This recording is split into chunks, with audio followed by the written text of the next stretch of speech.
kan biliawa sang phan liang tao lấy tung chan mi chun chen na tar ke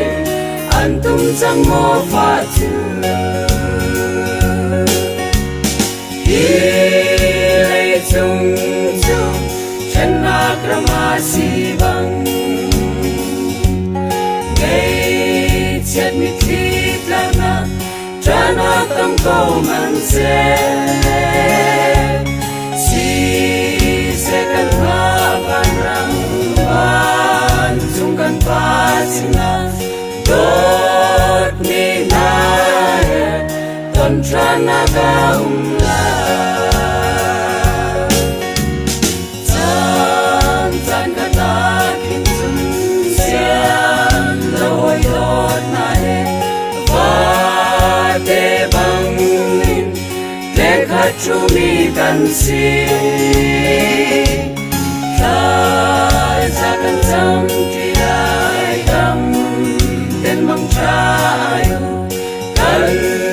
chen su riam mang lai qua đây chun lấy chung chu chen na krama si bang chết mi thịt lao na cha na tâm câu man se si se kan nga ban rang ban chung kan pa sina dot ni na ton cha na ka la